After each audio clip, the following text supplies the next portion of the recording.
imagine 1,000 things happening up on the bridge, and only one of them was good. What was taking so much time? Was there a guard up there? There must have been, or Brian wouldn't have jumped over like that. Did Brian surprise him? If so, why was it taking so long? Maybe he was enjoying himself, making it last a little longer than necessary. Maybe the guard had surprised Brian. It could be that the boat was about to explode with doubt and shock, and here I was crouching at the bow like an idiot. And if that did happen, I wasn't ready to offer even something ridiculous. I left my knife to his cheek, so I wouldn't cut myself flying up. It was still there. I pulled it out and held it ready. It didn't seem very dangerous, as compared to 6 or 7 men with assault rifles. And why did the grip feel so slippery? Almost as if my hands were sweating, which was silly. I was Darth Dexter, cold killer. My hands didn't sweat, even now, when Brian was really taking far too long and it was almost certain that something had gone drastically wrong.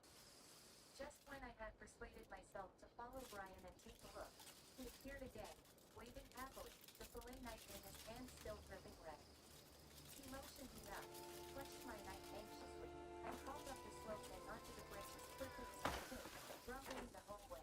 He didn't have to look so pleased with himself. One guard, big deal, and he had clearly taken his time and had a little fun, while I huddled abjectly below. I pulled myself up and over the bridge wind screen. It really wouldn't screen out much wind.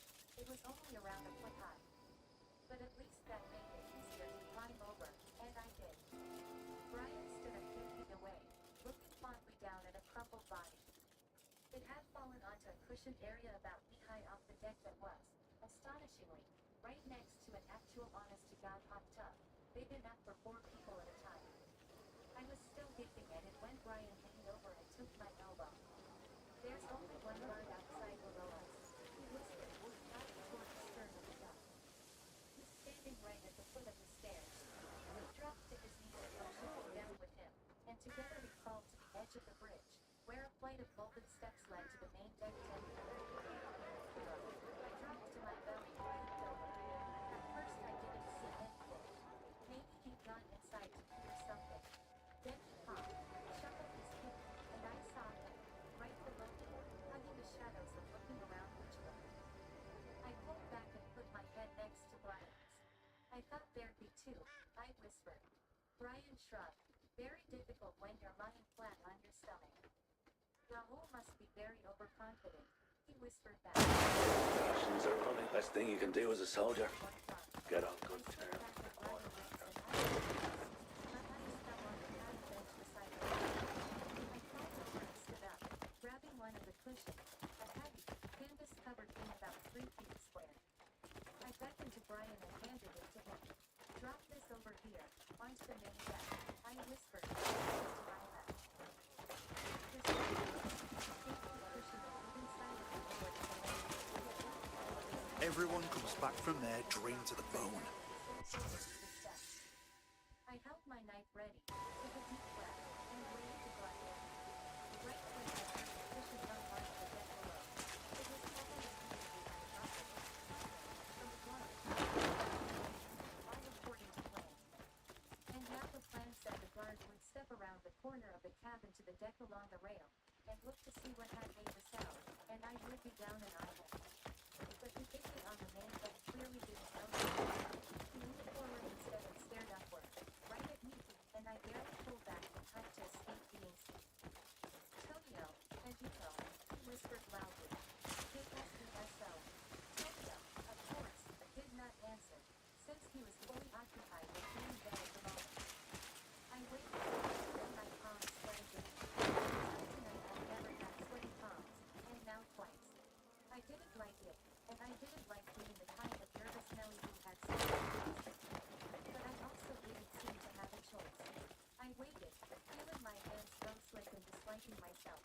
At last I heard, "Conno," again, then a light shuffling and feet, moving away from me. I reached forward. The shadowed spot below was empty.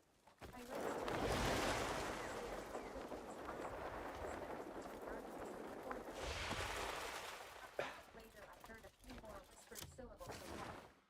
Was probably mostly profanity, and then the cushion Brian had drunk clean marching around. The sentry had picked up the cushion.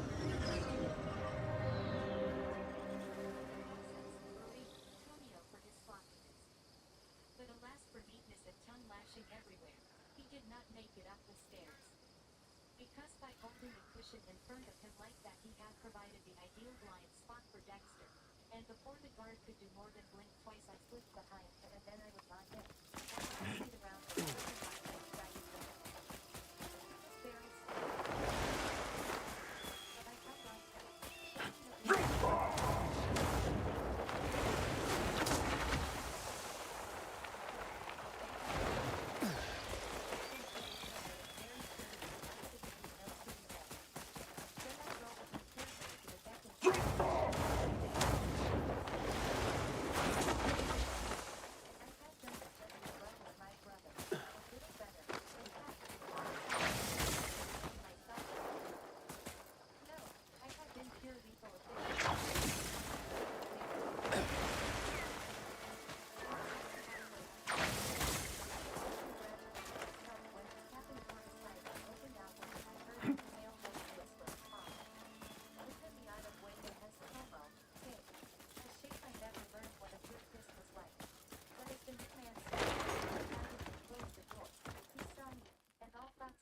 rhapsody on the subject of this left hip. Luckily, he spent a full 2 seconds gaping, which would have been more than enough time for me to silence him forever. Except that as I stepped forward to do it, I stumbled on the body of my kid and dropped to one knee, and I started his rifle and hung from his shoulder on his sleeve.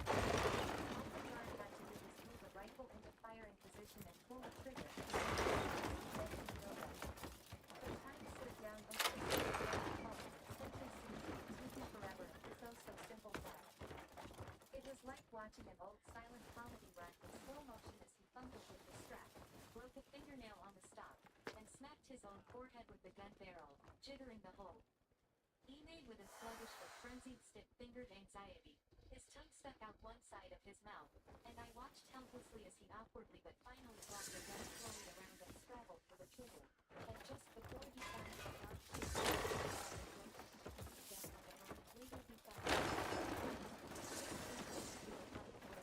kicked his legs, and ghosted.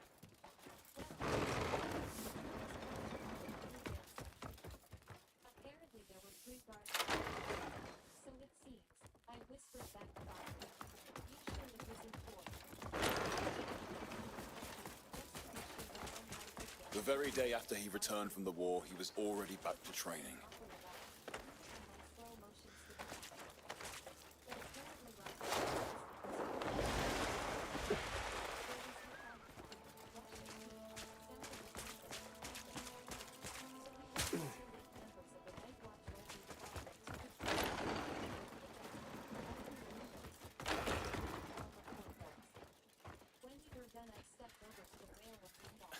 Cliff, you're... I'm all right. I heard you vanished from Fort Musket. It's good to see you in one piece. Same to you. I believe I made you a promise. Now that all's said and done, I'd love to honor it, but... But peace doesn't maintain itself. Aye. Well said. I'm afraid you are correct. Peace is the result of vigilance. So we must keep our steel sharp and our minds sharper. An unyielding shield must live up to the name. And with that, I must take my leave. Training calls. Would you care to join? I have my own tasks to see to. Understood. Please enjoy your time in Calfate.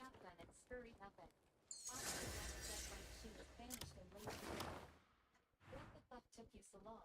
She whispered fiercely. Traffic, I told her. She didn't seem to think that was funny, and then she... Before she could charge it onto another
shoulders quite clearly as he edged forward a few feet, paused, and then backed up again.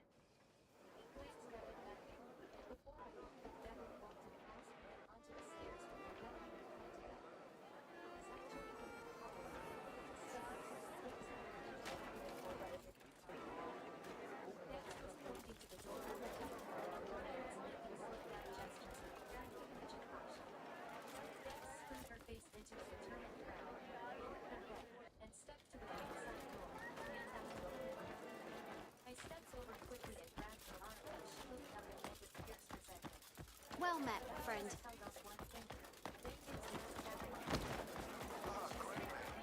I didn't expect to see you. As I listened intently for some kind of telltale sound, Don't go lose yourself. Think you're so tough. from the other side of the door, followed almost immediately by another, softer, Lex jerked her head back from the door, and I straightened from the TV to see her crossing the hallway. She listened for only a second and then turned up so suddenly that I felt someone got hooked through the keyhole in the window. But her face, even more frighteningly, was covered with a deep smile. She pointed excitedly at the door and out, sniffling. And then, without waiting to explain what she heard to make her think her son was in the room, she shoved her shotgun into my hands, grabbed the doorknob, and pushed the door open. Brian looked at me with a face full of panic and jumped forward to stop me, but he was too late. Dex was already in the room, moving rapidly across a thick shag carpet. My brother stepped back from the door, glancing about wildly. I followed Dex into The room. manor alone may not be Kids were enough. there, all of them. Cody and Aster were on Your the guest list is formidable. Have you forgotten? We're preparing the outer grounds as well, as you instructed. We're on the other deck. Of course, must have slipped my mind. The sound that had clued his mother Then there should be no issue. and lying next to the two babies. Also You seem busy. Who? It's fine. An honored guest. Step aside. Yes, milady. Welcome, Greymane. Apologies for not recognizing you. I was wondering how you'd fared. Demoness seems different. That it is. Thanks to you and your bold coalition, of course. The dark days of Caliburn and Bastia's iron rule are behind us. A new era deserves a proper beginning, does it not? Hence the celebration. Just so. A gathering to honor all who stood firm against injustice. Naturally, Marshall and any like-minded traitors aren't invited. Surprised they're still breathing. I expected you'd say as much. Be at ease. I've no intention of curbing my wrath.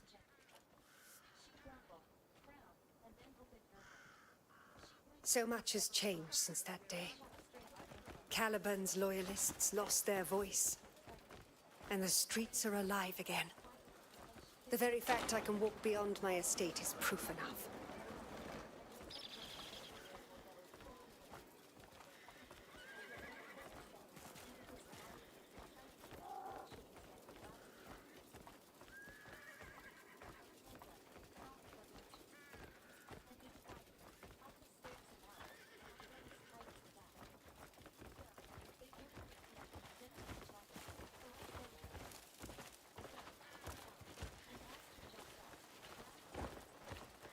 In the king's absence, Demonis was all but stripped of its freedom. Seized by those who clawed their way into power. Any word that so much as bruised Caliburn's pride was enough to see someone dragged away by his hound, Bastia.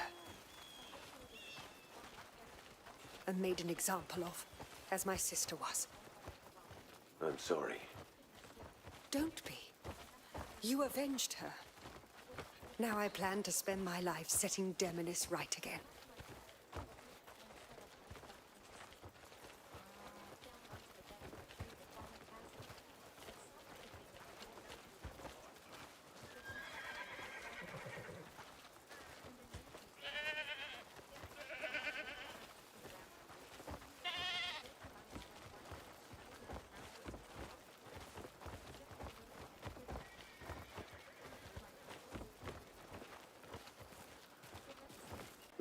hands of Helen's treachery. Who has the right to sentence a noble house to death? Only His Majesty, still upon his sickbed. So they but buy their freedom and strut smugly home. But there is one thing they do not yet know. King Edward will rise from that bed soon enough. And when he does, His Majesty will see every last traitor purged. Another bloodbath. You stink of trouble.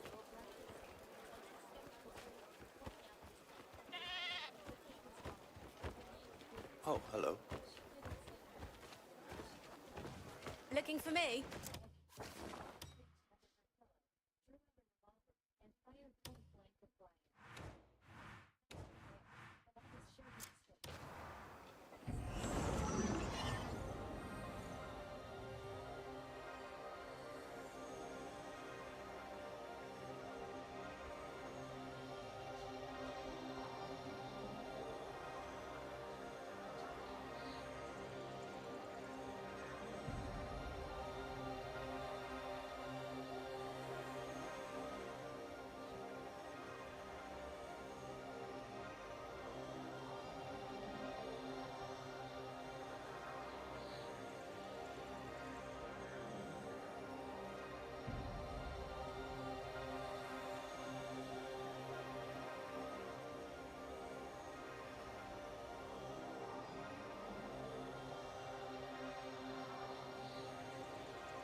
Ha ha ha! That's my ATAC.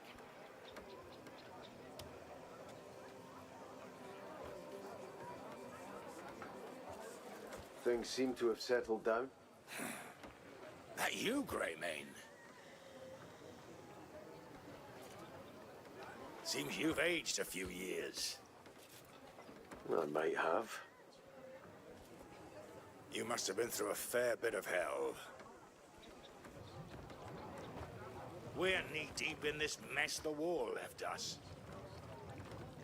Marnie seemed to have come to his senses, apologized, and offered various kinds of support.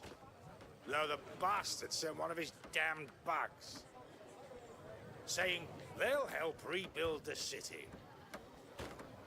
Like I'd ever let those pests enter the city. They slaughtered my men. Told her to shell off, took the supplies, and that was that. Lunatic. You see the ATAG over there? What's it doing out here? You've only seen her as a weapon of warfare.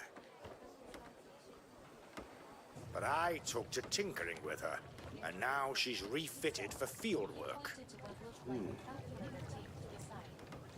Fine little thing, too. Does 10 men's work without a word of complaint. Though, after all that's happened, everyone's a bit unsettled by machines. They've seen what happens when a tool slips out of human hands. But we still need them in our lives. We'll just have to look for the right balance. I'm sure you'll manage. I hope so. Ah, and congratulations. Heard you blew the Sky Fortress to pieces. Yeah, well, if I'm being honest, I didn't actually think you'd pull it off. Well, I should get back to supervising. Make sure to come by when the city's rebuilt.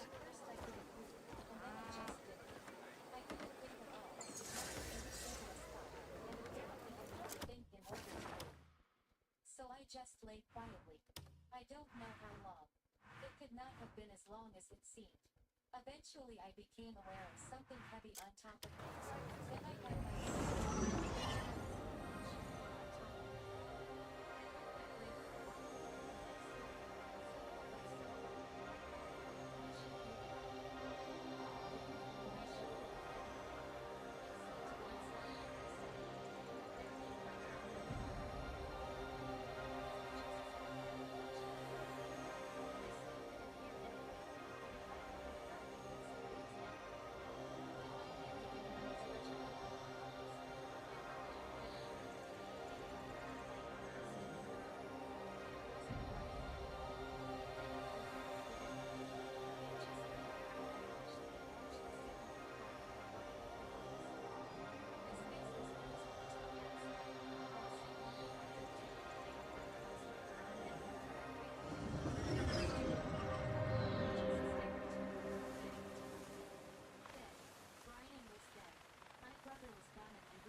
big half step at a time.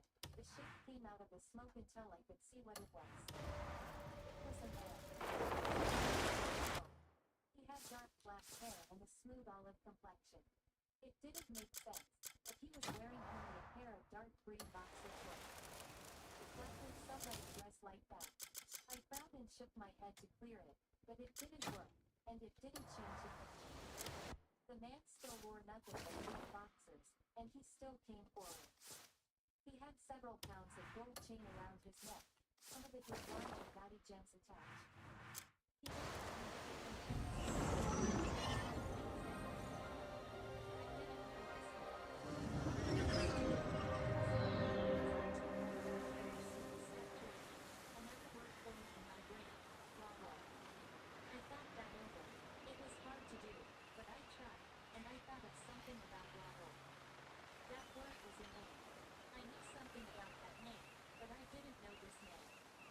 He his name, and then he raised his hand.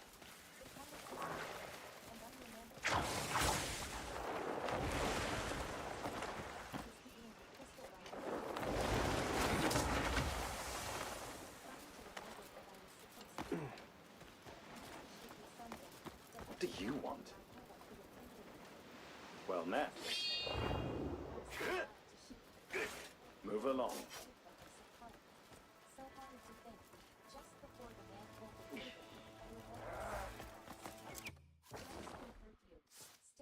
From them. And at the very last instant I thought, run. I couldn't run. I was still sitting down. But I rolled to one side and somewhere very far away I heard a tiny sound. Something hit my shoulder very hard. As hard as if somebody had smashed me with a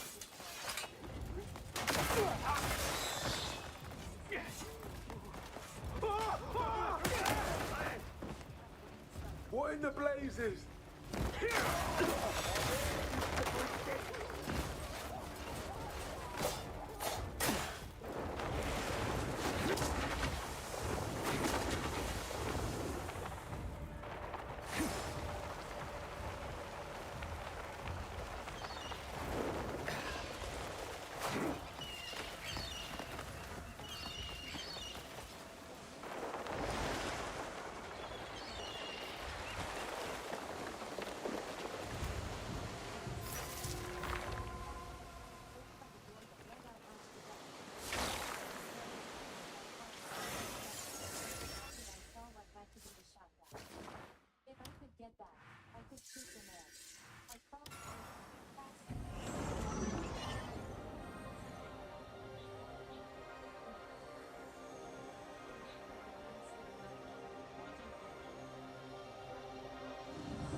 waiting for me to say something.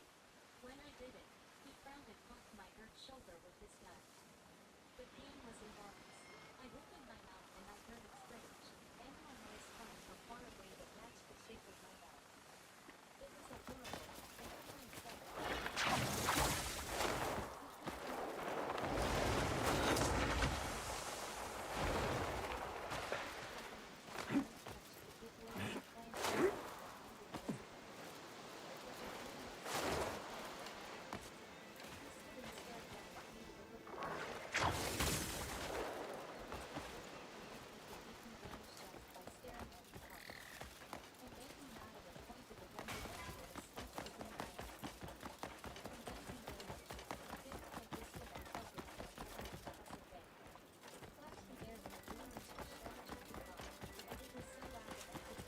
Mind yourself out there.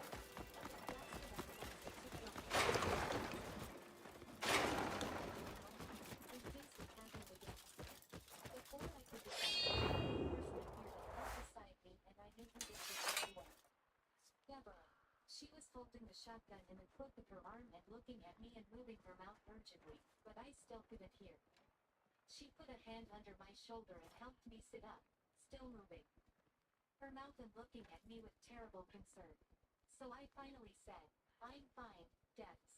It was a strange sensation, knowing I had said something, and feeling the vibrations of it in my throat and my face, and still not actually hearing my own voice.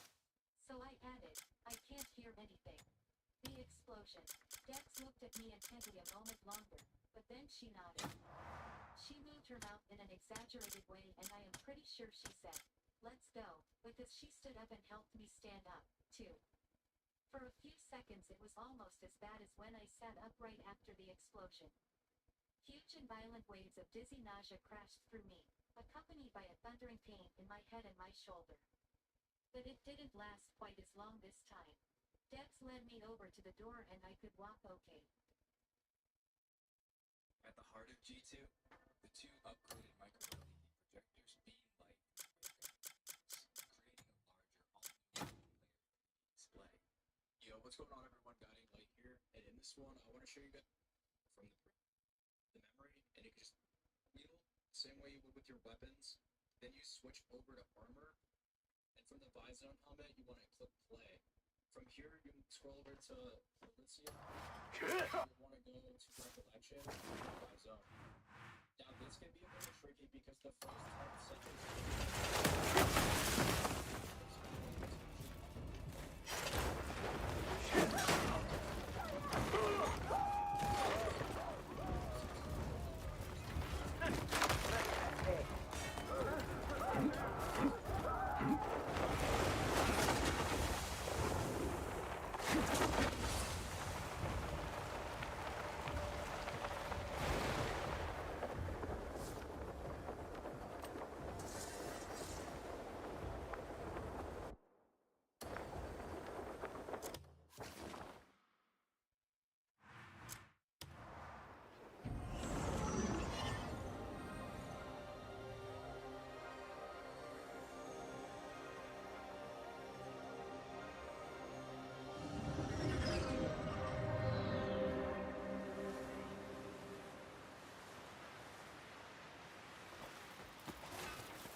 Oh, hang on now.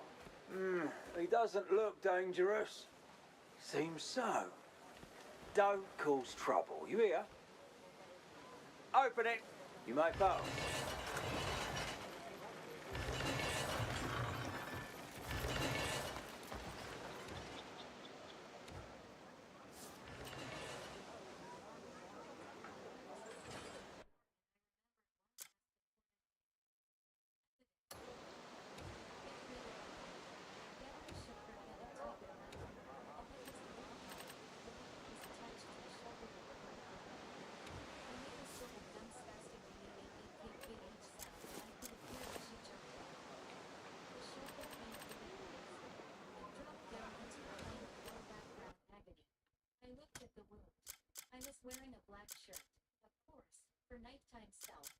wasn't a lot to see other than a surprisingly small hole. But there seemed to be an awful lot of wet shirt around it. I patted it with a hand, gently, and looked.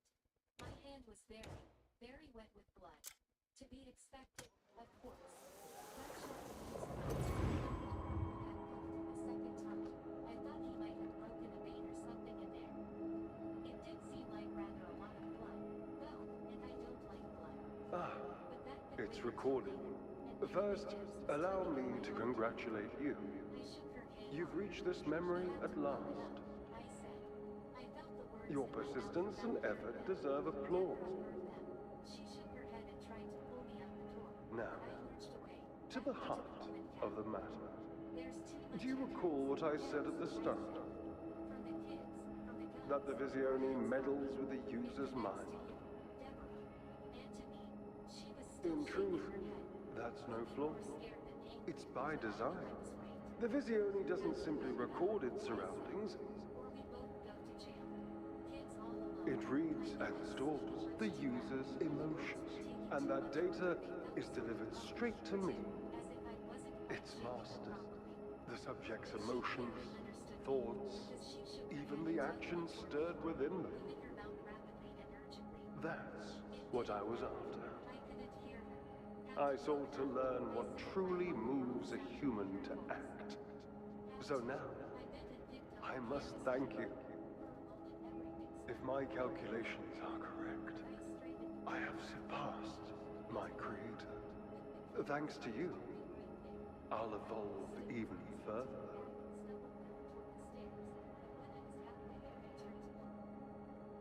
And in the days to come,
Hear me.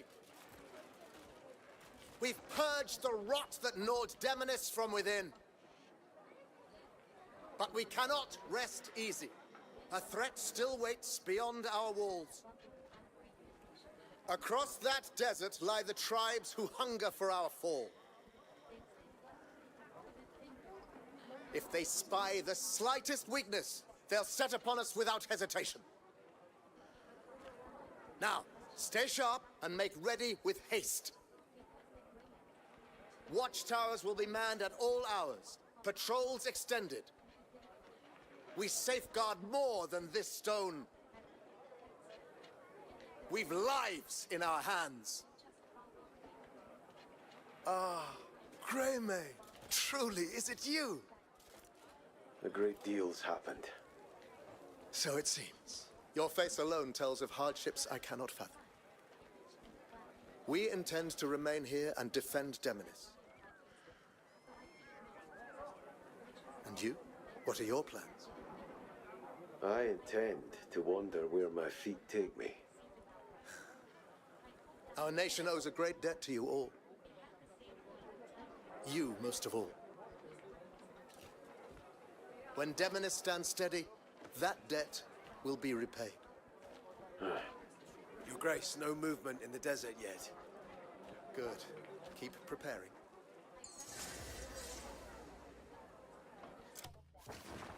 I punched in 0, 0, 5. 5 minutes. P. NT of time. Step 2. A deep breath, and then I crawled forward on my left with arm, pushing the body.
Greymane?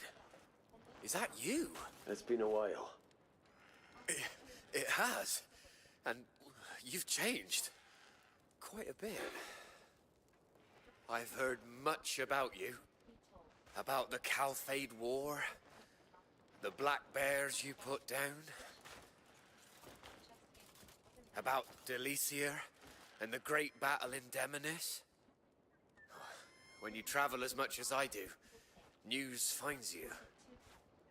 Most of it was harrowing to hear. I'll admit, I worried. But part of me was relieved to hear anything at all. At least it meant you were still alive and well.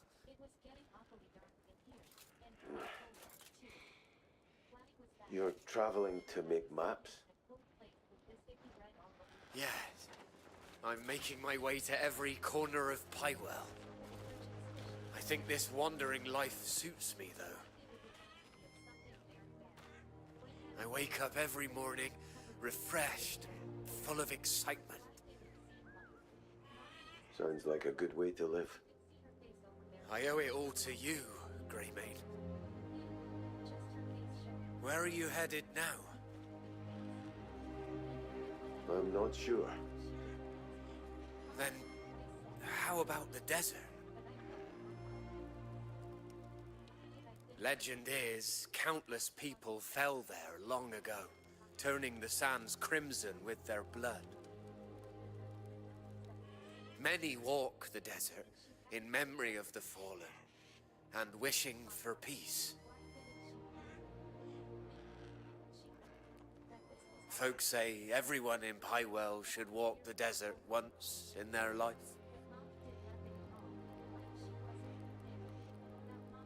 Why not go there and trek across it yourself?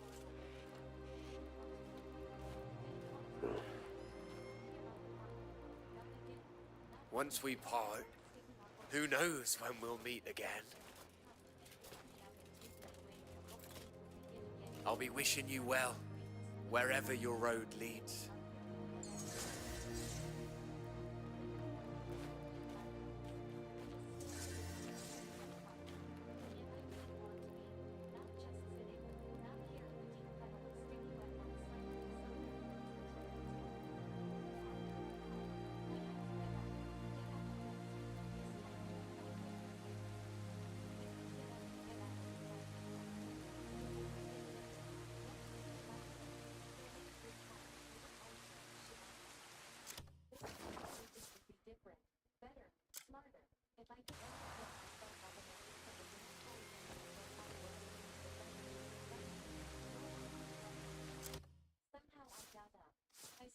And everything was very clear somehow, and I thought, how much time is left? How long until the Big Bang? It couldn't be much.